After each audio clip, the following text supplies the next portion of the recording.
Hello thinkers and welcome back to Soch Academy.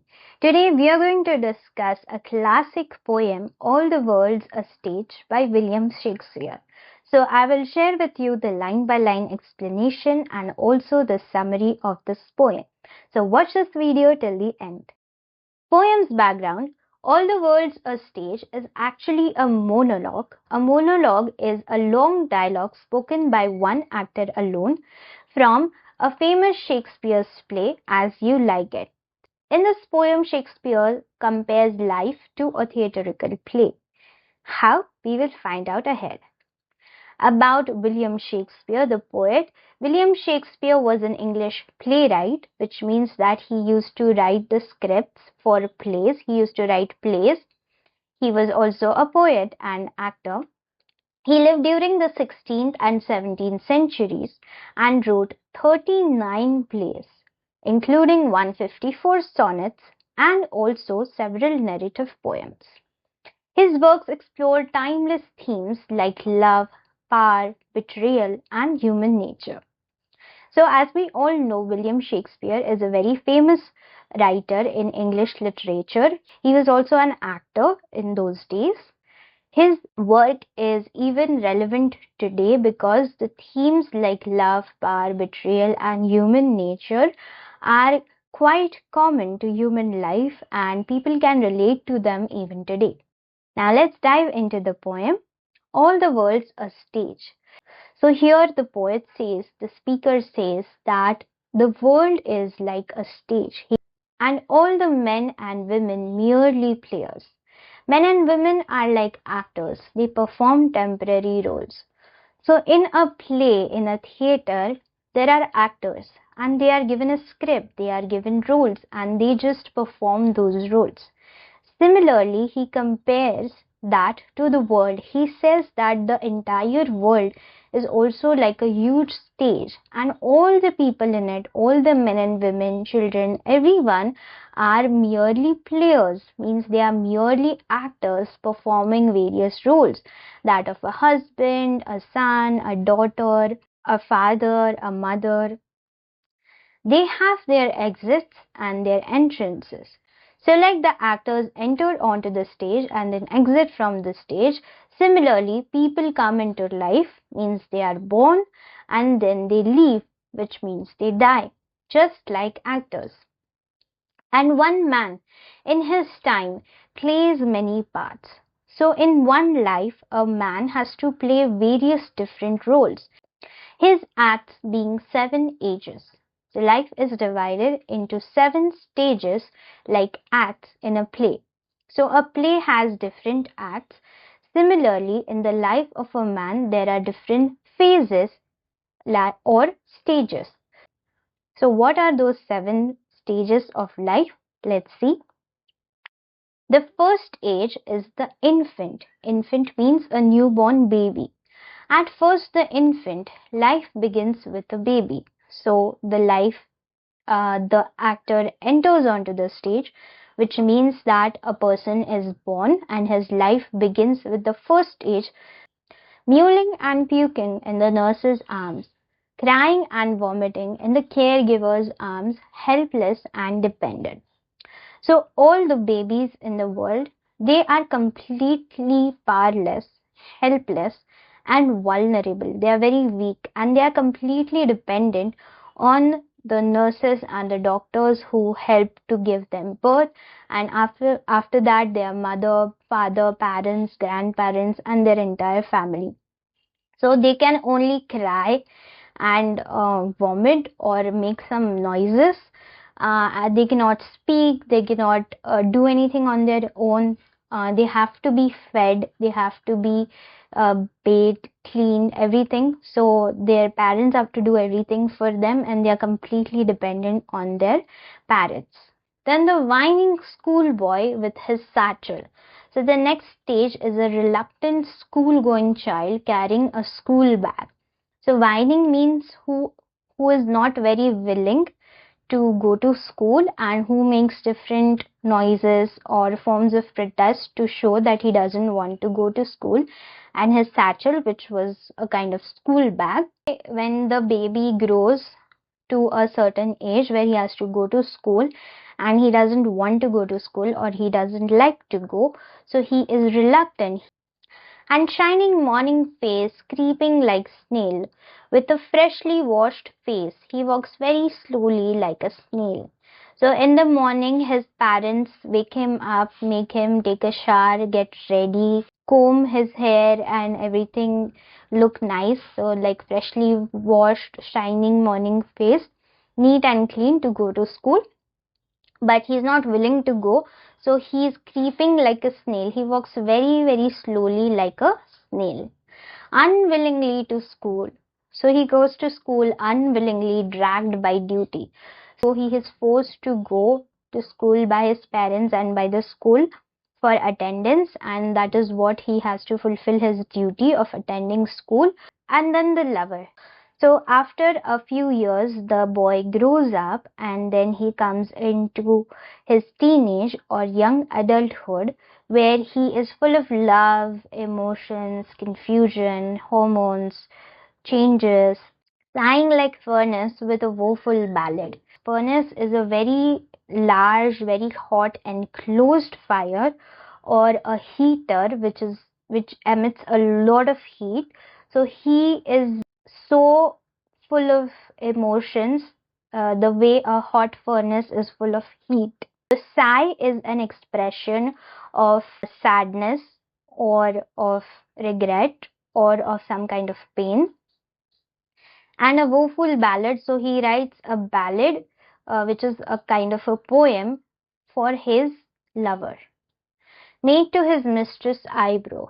So this lover boy is so filled with emotions, like a hot furnace is filled with heat, and he writes poems or ballads, which is a kind of poem, to describe his lover, to describe his mistress.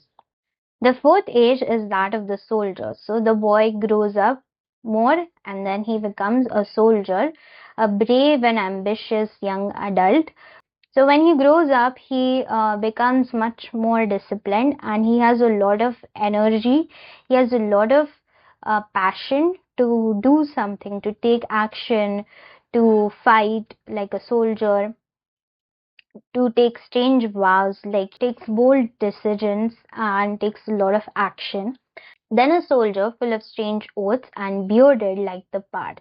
So his appearance is described that he has a beard which is not a very sophisticated beard or a very trimmed kind of beard. It is wild, kind of like a leopard, and it is fierce, which shows his anger, jealous in honor, sudden and quick in quarrel, very protective of his reputation and ready to fight.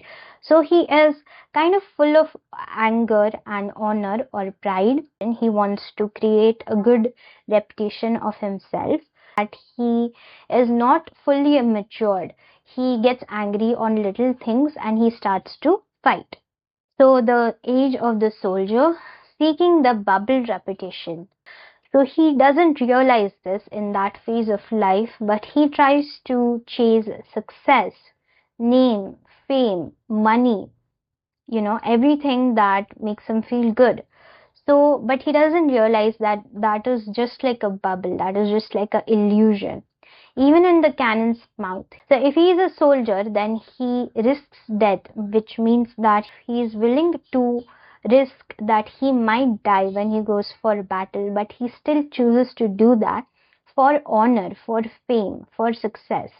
So cannon's mouth means when there is a battle going on and there are cannons firing, and he's still willing to go to the battlefield knowing that there will be cannons and bullets shot at him. So after this whole experience, when he comes into this fifth age, he becomes the justice, means like a judge. And now he is in middle age and he is much more wise. He has learned a lot from his experience, and now he is a respectable man because he achieved some success. In fair round belly with good capon lined. In this age, if you noticed in the previous age, he was quite tall and fit, ready to fight battle. But now here he is kind of relaxed, and he's well fed, so he has a lot of money and he can afford good food. So which is why he has a round belly, which is a full belly with a lot of fat, which is a sign of prosperity. Well fed and prosperous with a round belly, eating fine food like capon, which is a kind of chicken which looks like that, with eyes severe and beard of formal cut. So this is the difference between the beard of the fourth age and the fifth age. The beard in the fourth age was wild and not neatly trimmed, but in the fifth age, the beard has a formal cut. It is neatly trimmed, it is neatly maintained, it looks sophisticated. So this shows that how much he has matured, how much he has learned, and he has become wise. Full of wise saws and modern instances. So he has learned a lot from his experience and he speaks about that. So he uses some proverbs, some modern lines, some dialogues from some plays or some poems, and he gives advice to other people. And so he plays his part. So this is also a part of his journey, a part of this entire play, and he is an actor playing that role of a wise man of the justice. He plays his societal role responsibly. So after a certain age, he tries to share his wisdom and give advice to other people, other younger people who do not have that experience. The sixth age, the old man. The sixth age shifts. He moves into old age. So he grows furthermore and he becomes old into the lean and slippered pantaloon. He becomes thin and frail.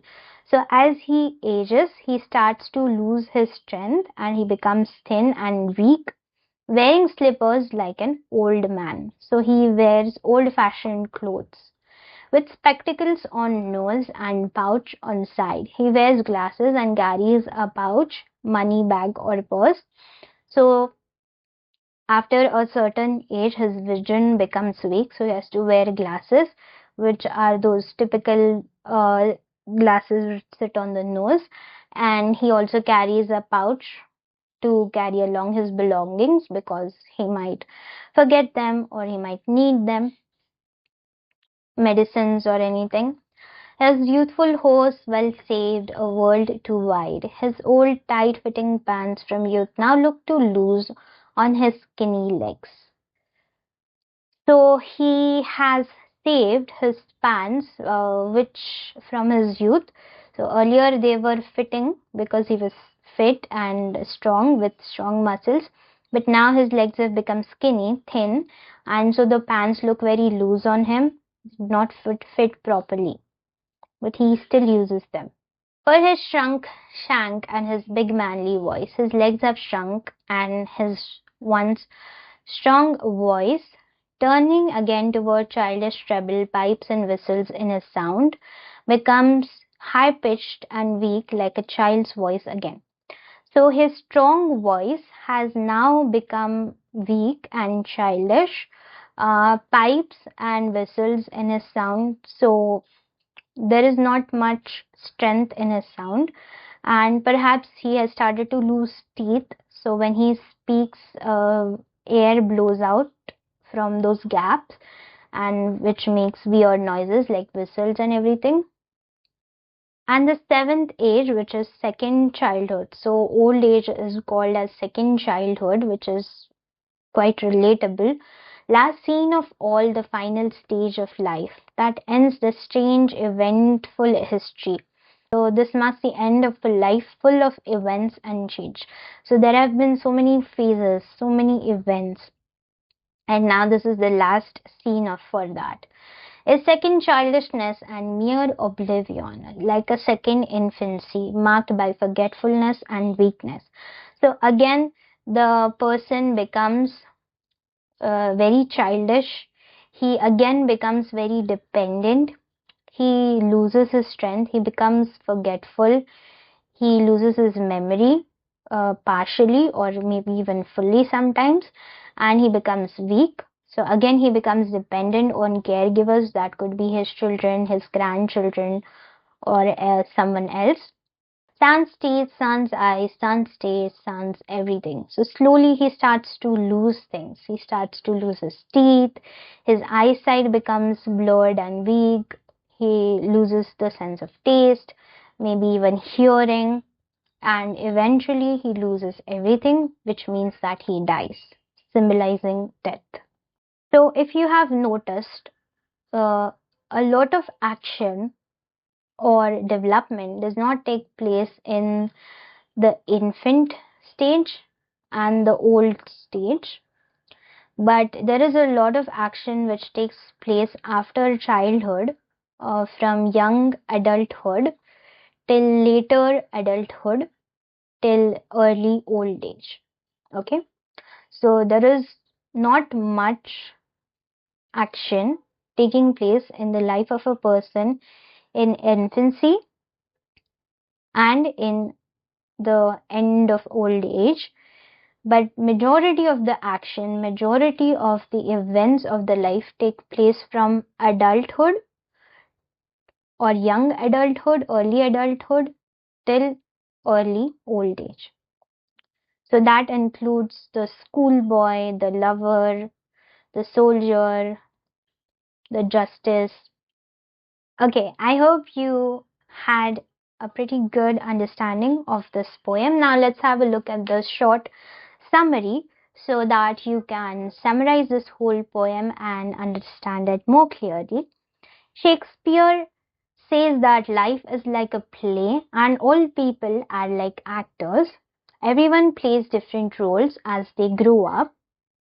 So Shakespeare says that this entire world and this life is like a stage, it is like a play, and all the people in it are like actors and they play different roles as they grow up in different stages of life. So he describes 7 stages of life. The first one is the baby crying in the arms of a nurse who is weak and dependent. Second is child who has to go to school, but he goes to school unwillingly. Then third is lover, full of emotions and writing poems. So he's full of passion, emotions, and he likes to write poems. He is in love with his lover. Soldier, fourth, is he's brave, quick to fight, seeking fame. So he is very determined, trying to become successful and chasing honor and fame. Then the judge in the fifth stage. So after all this experience, he has become wise and serious, and he now likes to give his advice based on his experience to other younger people. Then sixth is old man. So slowly his starts to lose his strength. He becomes weak and thin. His voice starts to fade. And the last, very old age, like a second childhood, where he becomes again very weak and dependent on others, losing all senses and memory. And in the end, life comes full circle and ends in silence, which means death. Thank you so much for watching this video. I hope you understood the poem. I hope you liked it. Share your thoughts about this poems or any questions that you might have in the comment section, and I will see you in the next video.